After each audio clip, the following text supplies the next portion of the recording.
At meron na naman tayong paglalaroan guys. Ito yung bateryang alam na nating sira for testing purposes.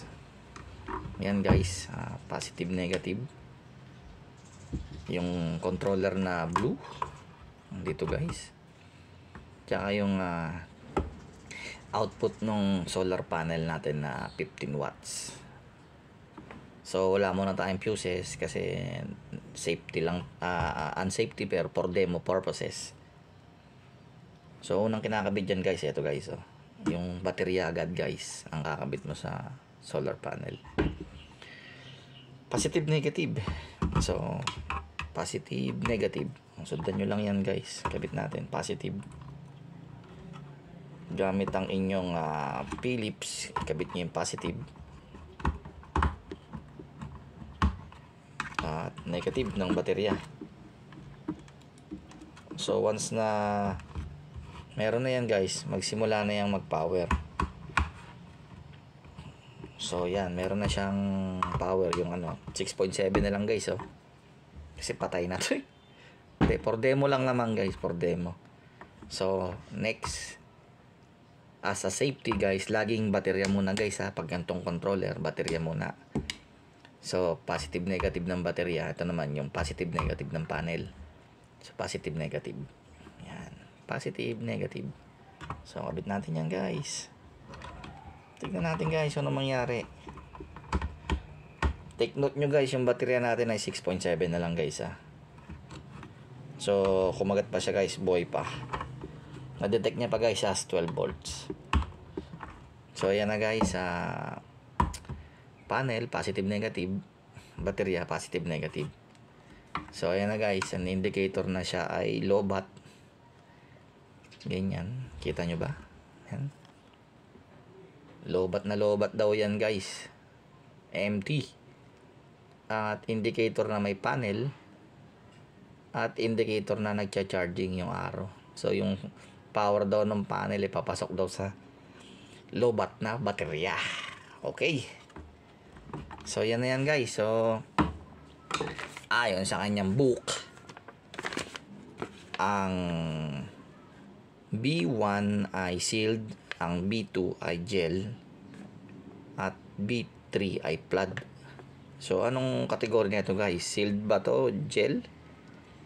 So isipin na lang natin guys na sealed yan, sealed battery type. So B1 daw guys, B1. So mula dyan guys, sa display na yan, yung menu, pipindutin mo to guys, yung menu button ng 5 beses. So 1, 2, 3, 4, 5. Yan yung battery selector guys. So balik sa display. So tandaan nyo, yan yung pinaka display, main menu. So 1, yan yung pinaka yan guys, yung floating nya guys. Ulit natin, bumalik siya ulit. 1 floating. Yung 2 ay recover, kung kailan babalik ang output mo. Yung 3 ay ulit natin 1, 2, 3. Yung 3 yung cut off mo, kung kailan siya magka-cut off sa output.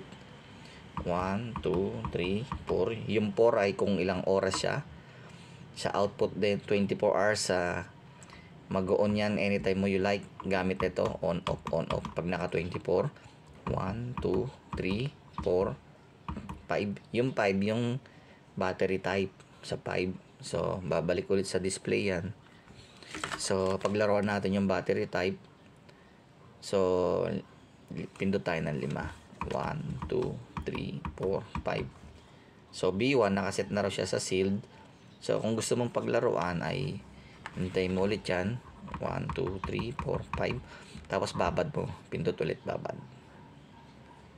Yan, pag kumukurap-kurap na yan guys, pwede ka na maglaro dyan. Anong type ng baterya ang gusto mo. Ayan select. Sige, lagay natin B1. B1. Ayan, B1. Ayan, B1. So, pinili ko siya. Babad niya ulit yan. Mawawala na siya.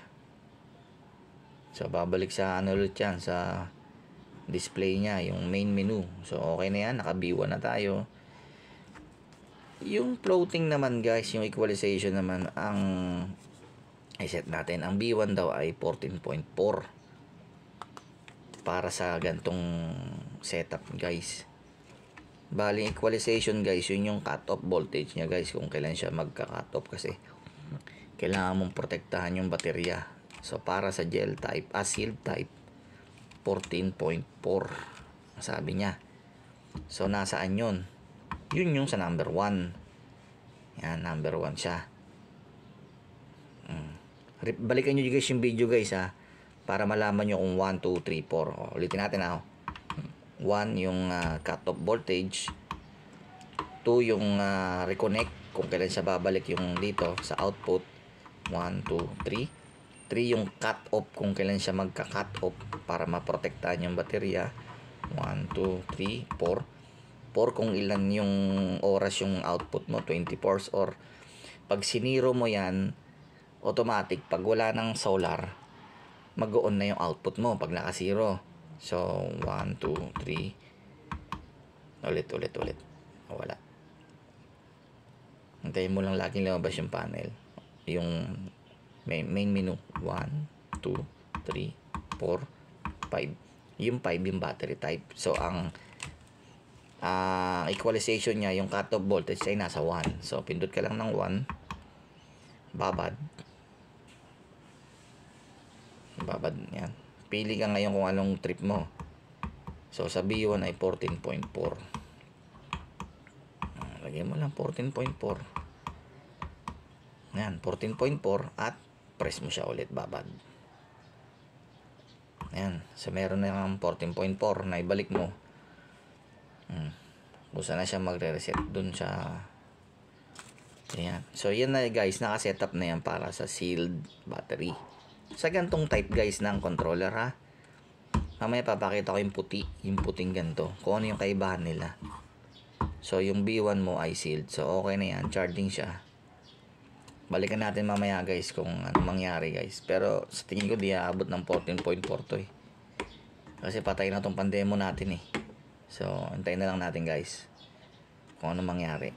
Yun ang basic niyang blue na yan. Okay?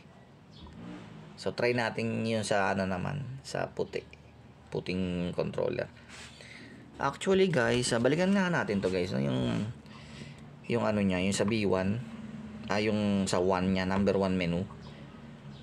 So guys, mapapansin nyo 14.4 yan. Ang maximum niyan guys ay 15 ba? Ang ano niyan. Tingnan natin guys yung maximum niya. Yan guys, 15 volts ang maximum cut-off voltage niya guys. 15 volts. Balik na, ayan o. 15 volts. Ano yun guys? Hindi na save. Nung nilipat ko, auto-save. Isa nga ulit. Ayan guys, oh. Palitan natin guys ha. Gawin natin yan. 14.9. Tignan natin kung mag-auto-save. 14.8. Ayan yung main menu. Auto-save siya guys. Pag yun iniwan nyo lang. So, okay na yan. So, hanggang 15 guys, no? 15 yung ano niya. Yung cut-off. Pero, ang recommended daw sa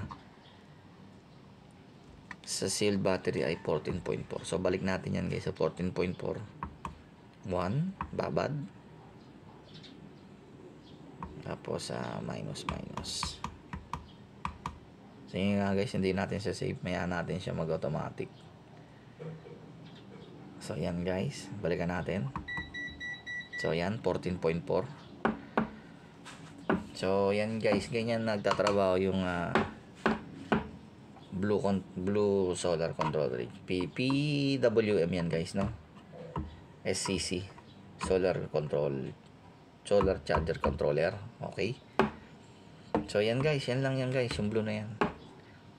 Tayo natin guys kung mapapagana natin tong papaya. Actually testing lang to for proper disposal na tong battery na to. So try ko lang kung ano mangyari guys Tingnan natin. Okay.